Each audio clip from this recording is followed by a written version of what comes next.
दोस्तों IT sector के अंदर इतनी बड़ी गिरावट के बाद पिछले 2 दिनों से हल्का सा बुलिशनेस स्टार्ट हुआ है। तो क्या इस लेवल पे आईटी सेक्टर के अंदर हमें जो है अपना पैसा इन्वॉल्व करना चाहिए, इन्वेस्ट करना चाहिए या अभी और ज्यादा वेट करना चाहिए? तो मैं क्या सोच रहा हूं, मेरा थॉट प्रोसेस क्या है, मेरा एक अपना व्यू क्या है, वो सारी चीजें ऐसी मार्केट में मैं क्या करने वाला हूं वो इस वीडियो में आपको पता चलेगा। और साथ में मेजर जो बड़ी बड़ी कंपनियां हैं उनमें अलग अलग स्तर पे किस लेवल पे हम बाय कर सकते हैं, मान लो टेक महिंद्रा हो, विप्रो हो, इन्फोसिस हो, टीसीएस हो, सारी चीजों को हम एनालिसिस करने वाले। एकदम फास्ट चलने वाला ये वीडियो, अगर किसी को नहीं समझ में आए तो 2 बार रिपीट करके देख लीजिएगा ताकि सारी चीजें आपको समझ में आ जाए। मार्केट की जो हालत है, जो मार्केट की अभी इस वक्त हालत चल रही है वो सबको पता है। हम निफ्टी की भी एनालिसिस करने वाले, जैसा कि कल मैंने लेवल्स बताए थे, बिल्कुल एग्जैक्टली जो है उसी लेवल्स पे निफ्टी ने जो है बिल्कुल रिएक्ट किया और फाइनली जो है नेगेटिव मोड में जाके बंद हुई। तो हम डेफिनेटली एफआई जो है डाटा और डीआईएस डाटा भी एनालिसिस करने वाले हैं। कितना जो है एफआईज बाय या सेल कर रहे हैं, सारी चीजें देखने वाले, ग्लोबल इंडाइसेस देखने वाले, क्रूड ऑयल, यूएसडी आईएनआर, सारी चीज देखने वाले। अभी जो ये मोमेंट आ रहा है टेक, मतलब ये जो आईटी सेक्टर के अंदर जो मोमेंट आ रहा है वो क्या वजह है? सिर्फ और सिर्फ डॉलर का मजबूत होना एक वजह है या और बहुत सारी वजह है? सारी चीजें इस वीडियो के अंदर देखने वाले, तो बिना जो है स्किप किए हुए लास्ट तक देखिएगा ताकि सारी चीजें आप ग्रैब कर सके और आप एब्जॉर्ब कर सके सारी नॉलेज को, और उसको जो है फिर इंप्लीमेंट कर सकते हैं अपनी ट्रेडिंग स्टाइल के अंदर। दोस्तों अगर आपने अभी तक डीमैट अकाउंट ओपन नहीं कराया तो नीचे डिस्क्रिप्शन में अपस्टॉक एंड ज़ीरोधा का लिंक दिया हुआ है, आप जाकर वहां से अपना डीमैट अकाउंट ओपन करवा सकते हैं और अपनी इन्वेस्टिंग जर्नी को तुरंत स्टार्ट कर सकते हैं। चलिए चलते हैं चार्ट पर बिना देरी के और देखने की कोशिश करते हैं आईटी सेक्टर की कंप्लीट एनालिसिस। दोस्तों हम स्क्रीन पर आ गए हैं, तो सबसे पहले हम देख लेते हैं एफआईज और डीआईएस का डाटा। तो आज 27 सितंबर है 2022, आपको यहाँ दिखाई दे रहा होगा। और दोस्तों थोड़ा वक्त तो जाएगा, इत्मीनान से हम लोग एनालिसिस करेंगे और सीखने की कोशिश करेंगे। मेरे हर वीडियो के अंदर इन बिटवीन जो मैं नगेट्स देता हूँ ना, नगेट्स का मतलब होता है दोस्तों इन बिटवीन जो मैं डायमंड्स देता हूँ, वो अगर आप चुनते गए ना तो पूरा चैनल अगर आप देख लेते हैं तो मुझे नहीं लगता कोई कोर्स भी आपको करना पड़ेगा। तो एफआईज का जो यहाँ पे डाटा है 2823 करोड़ के आसपास इन्होंने सेलिंग की है। तो कल भी इन्होंने अच्छी खासी सेलिंग की थी, बट एक अच्छी बात यहाँ पे ये है कि डीआईज जो है बाइंग अच्छी खासी कर रहे हैं। इन्होंने 3500 करोड़ कल भी बाइंग की थी और आज के दिन भी बाइंग की, यहाँ दिखाई दे रहा होगा आपको। और एफआईज इंडेक्स फ्यूचर में जो है 989 करोड़ के आसपास सेलिंग की है और इंडेक्स ऑप्शन के अंदर एक बहुत बेहतरीन बाइंग इन्होंने की है 5700 करोड़ के आसपास। ठीक है, तो ये डाटा जो है बता रहा है दोस्तों कि कहीं ना कहीं डीआईज जो है मार्केट को सपोर्ट करने पर वापस आ गए, क्योंकि पिछले 3-4 महीनों से इनकी कोई बाइंग थी नहीं। और जैसा कि आपको पता है कि इंडियन मार्केट के अंदर जो है डीआईज के आसपास जो पास सिप अच्छा खासा आ रहा है, लगभग 12-13 हजार करोड़ के आसपास का सिप उनके पास आ रहा है। तो पैसा जो है मार्केट में कहीं ना कहीं उनको लगाना ही पड़ता है, तो एक अच्छा मतलब सपोर्ट देने की मार्केट को कोशिश करें डीआईज। तो मैं उन्हें थैंक्स कहना चाहूंगा और आप लोग भी थैंक्स कहिए डीआईज को कि मार्केट को लोग अभी भी संभाल रहे हैं और इससे पहले भी मार्केट को उन्होंने ही संभाला है। ना तो ग्लोबल मार्केट तो कहाँ से कहाँ पहुंच गई दोस्तों, हमारी निफ्टी अभी वहीं पे है 15-20 से जो है 2000-2500 पॉइंट के बीच में ही घूम रही है। चलिए अब देख लेते हैं हम लोग ग्लोबल मार्केट को। तो ग्लोबल मार्केट में जो इस वक्त अभी जो ट्रेडिंग चालू है मेजर ग्लोबल इंडाइसेस के अंदर, तो अच्छे संकेत यहाँ दिखाई दे रहे हैं कि कहीं ना कहीं नैस्डैक के अंदर 1.27% के आसपास तेजी है, 1% के आसपास S&P 500 और डाउ जोन्स 0.62% के आसपास जो है तेजी है। तो ये दोस्तों ये तेजी एंड तक बरकरार रहना चाहिए। जैसा कल भी तेजी थी बट लास्ट में जो है नेगेटिव मोड पे जाके बंद हुआ। और निफ्टी में तो आपको पता ही दोस्तों कि आज के दिन जो है काफी अच्छी खासी गिरावट, और बैंक निफ्टी में भी काफी अच्छी खासी गिरावट देखी गई। उसका बिहेवियर क्यों था ऐसा वो हम चल के भी देखेंगे, उसका टेंशन ही है। अब चलते हैं यूएसडी आईएनआर देख लेते हैं। तो यूएसडी आईएनआर देखिए आप कि फ्लैट बिल्कुल चल रहा है। तो यहाँ पे 81.6 के आसपास जो यूएसडी आईएनआर आ चुका है, जो कि बहुत दिनों से, जैसा कि मैं कंटिन्यूस आपको बता रहा था। सबसे पहले हमने डिस्कशन जो किया था दोस्तों आपको पता होगा, इसको मैं थोड़ा सा कैंडलस्टिक चार्ट कर लेता हूं और हम लोग थोड़ा सा जूम करके ढंग से इसकी स्टडी कर लेते हैं दोस्तों। देखिए सबसे पहले तो आपको पता ही होगा कि मैंने यहाँ पे एक कप पैटर्न बनाया था। ठीक है, और जो लोग मुझसे पुराने दौर से जुड़े हुए हैं 1 आध साल से, तुमको पता होगा एक कप पैटर्न जो है हमने कंटिन्यू स्टडी किया था और यहाँ पे इसका जो ब्रेकआउट हुआ था, तो उसके बाद कंसोलिडेशन, फिर अगेन ब्रेकआउट, उसके बाद वापस ऊपर एक नया हाई, फिर से कंसोलिडेशन। ये जो कंसोलिडेशन हुआ है यहाँ पे काफी जो है डर का माहौल था कि अगर इसको ये ब्रेक करता है तो फिर इक्विटी मार्केट नीचे आएगी। और इस बार जो है यही हुआ कि यूएसडी आईएनआर जो है इसको ब्रेक किया है 79 के आंकड़े का और सीधा 81.6 के आसपास जा रहा है। और आज का जो कैंडल है दोस्तों एक तरह का डोजी कैंडल, तो डोजी कैंडल आपको पता है एक तरह का या तो कंटिन्यूएशन पैटर्न में कहलाता है डोजी कैंडल, ठीक है, या तो फिर जो है एक तरह का रिवर्सल पैटर्न कहलाता है। तो देखना है कि कल के दिन या परसों के दिन किस तरीके से बिहेव करता है। अगर ये नीचे की तरफ आता है तो हमारी इक्विटी मार्केट को काफी अच्छे संकेत यहां से मिलेंगे, ठीक है। तो अब हमें ये देखना है कि यूएसडी आईएनआर जो है ये जब बढ़ा ऊपर की तरफ गया, हमारा रुपीस कमजोर हुआ, तो यही तो वजह नहीं आईटी सेक्टर को थोड़ा सा एक सपोर्ट मिलने का। वो सारी चीजों का भी चार्ट पर चलकर देखने वाले, तो बने रहिए। ब्रेंट क्रूड ऑयल के ऊपर बात कर रहे थे। ब्रेंट क्रूड ऑयल आज जो ट्रेड कर रहा है आपके सामने है 3% ऊपर है दोस्तों। ब्रेंट क्रूड ऑयल पिछले 3 से 4 महीने से मैं बोल रहा हूं कि 83 के आसपास आना चाहिए। तो 83 के आसपास आकर ये वापस जो है 3.16% के आसपास ऊपर आज 85.48। तो अभी भी मैं आपको बोलता हूं कि अगर 100 के नीचे है मार्केट ब्रेंट क्रूड ऑयल की, तो हमारी इक्विटी को बहुत ज्यादा दिक्कत नहीं है, क्योंकि इक्विटी मार्केट ने 100 to 60, मुझे ऐसा लगता है 60, मैं एक बार अच्छे से लिख देता हूं, 60 to 100 के आसपास अगर ब्रेंट क्रूड ऑयल है तो इक्विटी मार्केट ने इसको जो है एक्सेप्ट कर लिया है, एक प्राइसिंग कर लिया कि भाई ये अगर इतना रहता है तो कोई फर्क हमें नहीं पड़ना चाहिए। मुझे ऐसा लगता है क्योंकि प्राइस बिहेवियर के हिसाब से लग रहा है कि इक्विटी मार्केट ने 60 to 100 के बीच में ब्रेंट ऑयल जो है क्रूड ऑयल का प्राइस रहता है, तो उसको उसने एक्सेप्ट कर लिया है। अब चलते हैं, हम फटाफट शुरू करते हैं दोस्तों। सबसे पहले मैं आपको बता देना चाहूंगा कि विप्रो के अंदर मेरी होल्डिंग है, बट जो भी मैं एनालिसिस करूंगा मेरी तरफ से कोई बाय सेल रिकमेंडेशन है, अपने फाइनेंशियल एडवाइजर से राय मशवरा लेने के बाद ही बाय सेल करिएगा। जितने भी चार्ट हम देखने वाले हैं सब के सब जो है मेरी तरफ से कोई भी रिकमेंडेशन नहीं, सिर्फ मैं एनालिसिस करना चाह रहा हूँ। मेरी होल्डिंग है, मैं कितने साल रुकूंगा क्या वजह हो मेरे मेरे ऊपर है दोस्तों, ठीक है। तो यहाँ पे आप देखेंगे मैं हर एक स्टॉक को बॉलिंजर बैंड से रिलेट करके जो है स्टडी करने वाला हूँ। तो मार्केट के अंदर आप देखेंगे कि लोअर लो पैटर्न बनाता हुआ विप्रो नीचे की तरफ आया और डेली टाइम फ्रेम में सारे चार्ट्स को हम लोग एनालिसिस करेंगे। तो यहाँ पे एक जो है एक ओवर सोल्ड कंडीशन में आरएसआई आ चुका था और कल के दिन लोअर बोलिंजर बैंड के आसपास इसको सपोर्ट मिला और फाइनली जो है ये ऊपर की तरफ जा रहा है। तो मैं एक चीज विप्रो के बारे में बता दूं दोस्तों कि अगर ये इस प्राइस एक्शन के हिसाब से चल रहा है तो मुझे लगता है कि बड़ी आसानी के साथ यहां तक आ जाएगा। बट मैं इसको बाउंस बैक नहीं मानता हूं, यानी मैं इसको रैली नहीं मानता हूं, इसको मैं बाउंस बैक मानता हूं। यानी अगर यहाँ ये आता है तो मुझे ऐसा लगता है जिन्होंने नीचे बॉटम पे बाय किया है उन्हें अपना प्रॉफिट बुक करना चाहिए, ठीक है, और वहां से निकल लेना चाहिए। क्योंकि अभी जो है विप्रो का जो चार्ट पैटर्न है काफी ऊपर स्ट्रगल है इसके लिए। तो मुझे ऐसा लगता है कि 405 406 पर ही आए तो एक बार जो है यहां से प्रॉफिट बुक करना चाहिए, पार्शियल प्रॉफिट यहां से निकालना चाहिए, ठीक है। एक बहुत बड़ी होल्डिंग अभी इसके अंदर बनाने का मेरा कोई सुझाव नहीं है। अब चलते हैं, हम देख लेते हैं टेक महिंद्रा। तो टेक महिंद्रा का चार्ट आप देख पा रहे हैं। टेक महिंद्रा के अंदर काफी अच्छा जो है दोस्तों एक गिरावट के बाद काफी अच्छा एक बाउंस बैक आया। और यहाँ पे देखिए आप बोलिंजर बैंड भी इसने ब्रेक करने की कोशिश की, दो बार ब्रेक किया। यहाँ पे तो काफी अच्छा जो है ब्रेक करके ऊपर की तरफ गया और उसके बाद यहाँ से इसको नीचे बहुत तेजी के साथ बेचा गया। पर इसका अगर बोलिंजर बैंड से कोरिलेशन किया जाए तो यहाँ पे आप देखेंगे कि इसने अपनी करेक्शन तो एक कंप्लीट कर ली बड़ी वाली, ठीक है, और एक हायर हाई भी बनाया इसने। बट यहाँ पे इसने जो है एक लो जो है फॉर्मेशन अभी तक नहीं किया है। तो कहीं ना कहीं टेक महिंद्रा का चार्ट प्रैक्टिकली अगर देखें, हम टेक्निकली भी देखें तो विप्रो से मजबूत इस वक्त नजर आ रहा है।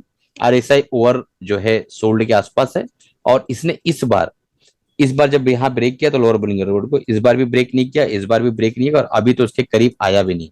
इतनी सख्त गिरावट के बाद भी इसके करीब नहीं आया। तो मैं कहूंगा दोस्तों कि अगर आप मान लो इसके अंदर देखना चाहते हैं तो मुझे ऐसा लगता है कि इसके अंदर एक छोटा सा स्टॉप लॉस यानी 980 का स्टॉप लॉस लेके आप इसके अंदर एंट्री कर सकते हैं, यहाँ पे कहीं स्टॉप लॉस लेके। और पहला टारगेट ये रहेगा, दूसरा टारगेट ये रहेगा, उसके बाद आपको प्रॉफिट बुक करना है, ठीक है। तो मिडल बोलिंगर बैंड आप जाके देख लीजिएगा, आपको आइडिया मिल जाएगा।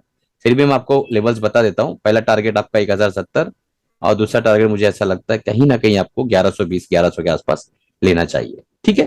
तो विप्रो से बेटर है टेक महिंद्रा चार्ट के अकॉर्डिंग। ऐसा दिखाई दे रहा है आपको कि बहुत ज्यादा गैप डाउन होकर नीचे आया है, बट चार्ट बोलिंजर बैंड के हिसाब से अगर स्टडी किया जाए तो इटसेल्फ जो है बता रहा है चीख चीख करके मैं विप्रो से बेहतर हूँ।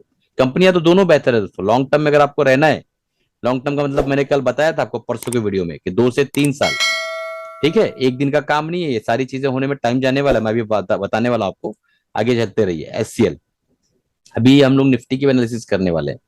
एससीएल, तो एससीएल जो है दोस्तों, यहाँ पे आप देखेंगे कि एक तरह का डबल टॉप पैटर्न बनाया उसने, और एक तरह का डाइवर्जन फॉर्मेशन किया, और नीचे की तरफ सीधा यहाँ से नीचे की तरफ आया। ठीक है, एक डाइवर्जन बना के ही नीचे आया दोस्तों, बिना डाइवर्जन बिना बताए आया नहीं वो, पर लोग समझ नहीं पाए, एक अलग बात है। अब 200 मूविंग एवरेज के नीचे चल रहा है, सारी कंपनियां नीचे चल रही है। अब यहाँ पे देखने वाली बात यह है कि अगर Tech Mahindra middle Bollinger band के ऊपर आके क्लोजिंग देता, सस्टेन कर ले जाता है, तो हमें जो है उसके अंदर एक छोटे मूवमेंट के हिसाब से एंट्री करना चाहिए, और हमारा पहला टारगेट दोस्तों ये रहेगा 980 970 के आसपास का।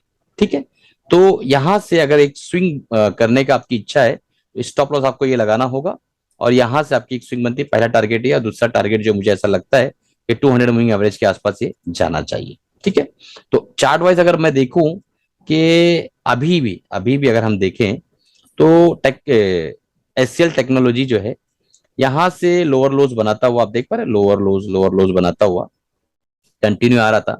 यहां से इसने एक थोड़ा सा फॉर्मेशन चेंज किया है, बट अगेन एक लो फॉर्म कर दिया है। तो कहीं ना कहीं मैं कहूंगा कि अभी इसके अंदर जो है बहुत बड़ी पोजीशन बनाने जैसी नहीं है, और आपकी होल्डिंग है इन्वेस्टिंग के हिसाब से तो मच बेटर है, कोई प्रॉब्लम नहीं है। क्योंकि यहाँ पे एक लंबे टाइम फ्रेम में देखे तो एक बुलिश बुलिश डाइवर्जन यहाँ क्रिएट हो रहा है।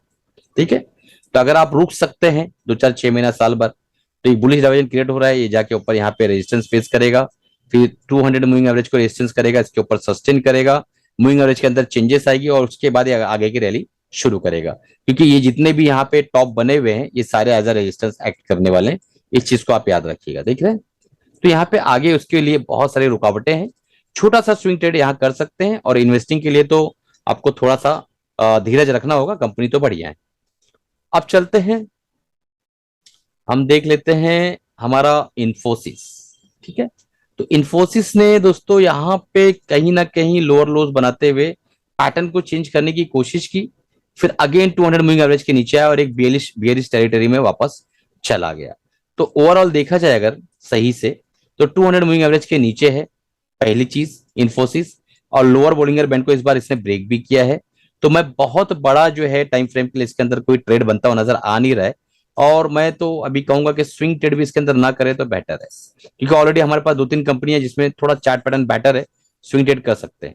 और लंबे अवधि के लिए अगर आपको इन्वेस्ट करना है तो कंपनी बढ़िया है, आप 2 3 साल का पर्सपेक्टिव लेके इसके अंदर निवेश कर सकते हैं।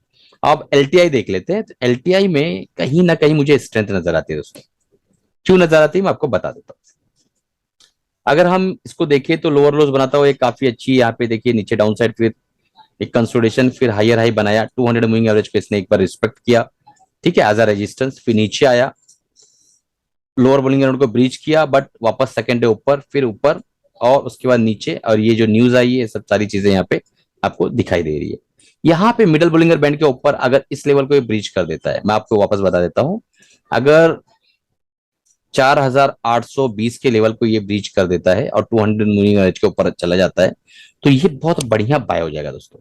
बहुत अच्छा, मतलब आपके लिए एक अच्छा स्विंग बनेगा आराम से 5800 के आसपास, यानी यहां से लगभग लगभग 1000 पॉइंट ऊपर की रैली बड़ी इत्मीनान के साथ ये कर सकता है, अगर मार्केट का सपोर्ट इसको मिल जाए, और यूएसडी आईएनआर जो है ऊपर की तरफ जाता रहा, और एक पॉजिटिव थोड़ा सा माहौल बन जाए, तो ये बहुत आसानी के साथ जो है 1000 पॉइंट की रैली कर सकता है।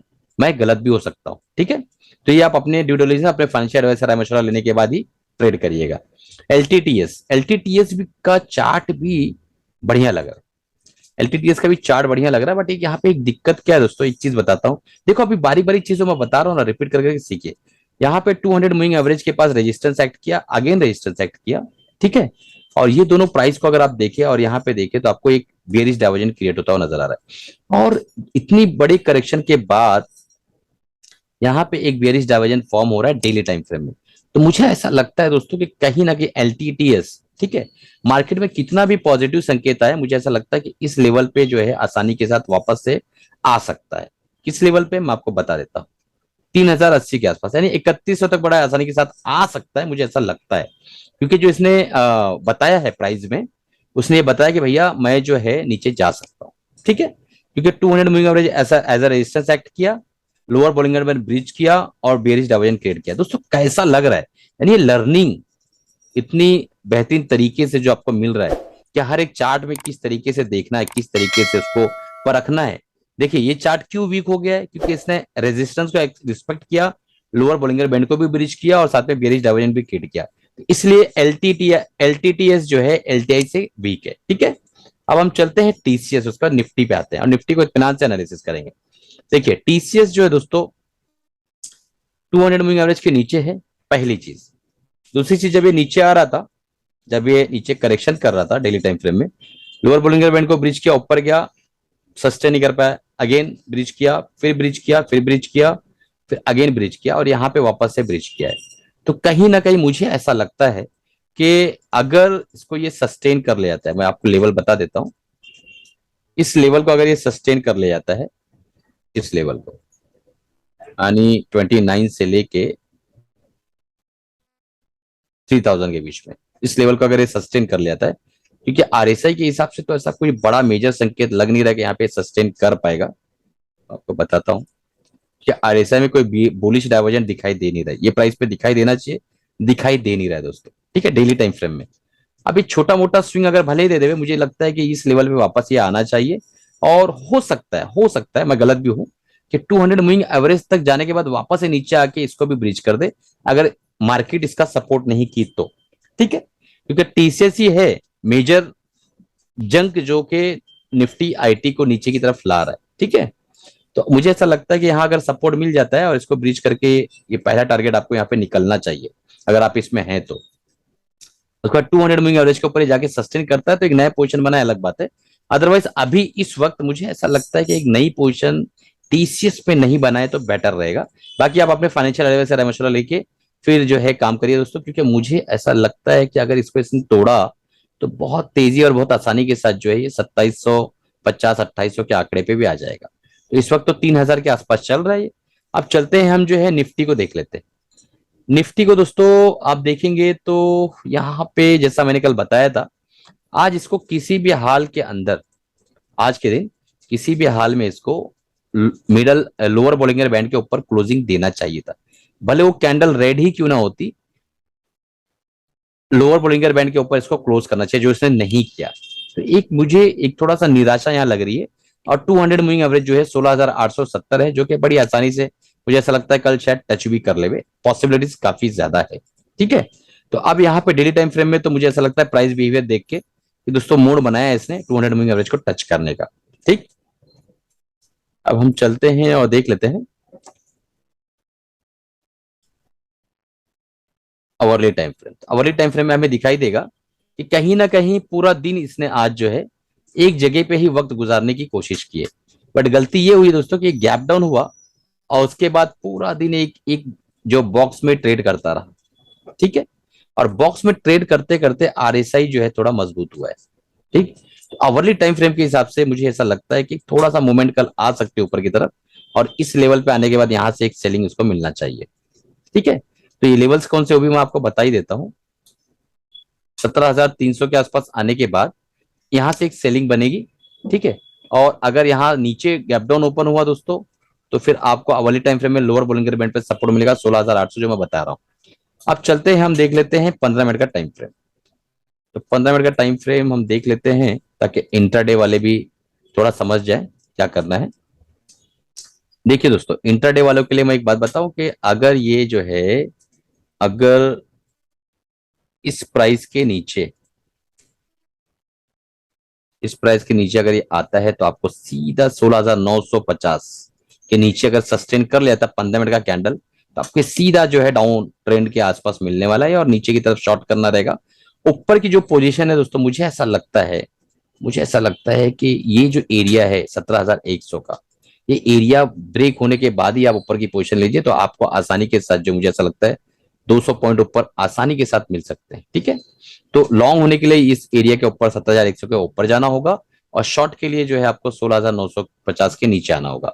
उससे बीच में अगर आप ट्रेड करते हैं तो मुझे ऐसा लगता है कि आपका जो है कुछ खास जो है बनेगा नहीं। ठीक है, बाकी आपकी स्ट्रैटेजी के ऊपर अगर आप ऑप्शन ट्रेड करते हैं तो रेंज बाउंड मार्केट के लिए भी बहुत सारी स्ट्रेटजीज है, वो आप देख लीजिएगा अपने फाइनेंशियल एडवाइसर राय मशवरा लेने के बाद आप उसमें भी ट्रेड कर सकते हैं। दोस्तों ये बहुत बड़ा अनाउंसमेंट था कि जो भी मैं बाय या सेल करता हूं तो वो जो है मैं यहाँ पर एनालिसिस करके मैंने एक प्रोग्राम बनाया हुआ है आप लोगों के लिए, तो एनालिसिस करके मैं यहाँ पे जो है ड्रॉप कर देता हूँ। ठीक है, और ये प्रोग्राम के अंदर आप 3 महीने तक मुझसे जुड़ सकते हैं। मॉनसून ऑफर है, 40% का डिस्काउंट है, तो 2000 की जगह पे आपको सिर्फ 1200 रुपए में मुझसे 3 महीने के लिए जुड़ने का मौका मिल रहा है। इस बैच में आप जुड़िए और जो भी मैं बाय या सेल कर रहा हूँ उसके वीडियोस, लर्निंग वीडियोस मैं यहाँ डाल देता हूँ, तो आप भी जो है उसके ड्यू डिलीजेंस के हिसाब से अपने फाइनेंशियल से पूछ के इसके अंदर जो है ट्रेड ले सकते हैं। ठीक है, तो चलिए इसी के साथ अलविदा चाहता हूँ। कमाते रहिए, खुश रहिए। और मेरा ये जो पूरा के पूरा जो मैंने ये वीडियो बनाया है, काफी मेहनत लगती है दोस्तों। ये कैसा लगा आप लोगों को? अच्छा लगा तो नीचे कमेंट डालिए। इस तरीके के वीडियो कंटिन्यू चाहिए वो भी कमेंट्स बताइए। और जितने भी मैंने एनालिसिस की वो आपको किस तरीके से लग रहा है, मान लो आपको कोई चार्ट अच्छा लग रहा है और आपको मुझसे कुछ छूट गया तो आप नीचे कमेंट में बताइए, ताकि हमारे जो सब्सक्राइबर रीडर्स है उन्हें भी पता चले कि भाई सर से छूट गया है और ये चीज जो है इसमें दिखाई दे रही है। क्योंकि चार्ट पैटर्न्स तो एक मतलब मल्टी डायनामिक चीजें है ना, कुछ चीजें मैं नहीं भी देख सकता हूँ तो वो चीज हो सकता है आपको दिखाई दे। तो इस तरीके से म्यूचुअल जो है लर्निंग के हिसाब से ही चैनल बनाया जाता है। कोई मैं ऐसा नहीं कि मैं बोलूं और आप सुनो। आप अगर कमेंट्स डालते हैं तो मैं आपके कमेंट्स के रिप्लाई भी करता हूँ और मेरे सारे सब्सक्राइबर को पता है कि मेरे रिप्लाईस आते हैं। चलिए कमाते रहिए, खुश रहिए, अपना और अपनी फैमिली का ख्याल रखिए। फाइनेंशियल एडवाइजर मशवरा लेने के बाद ही जो है आपको काम करना है।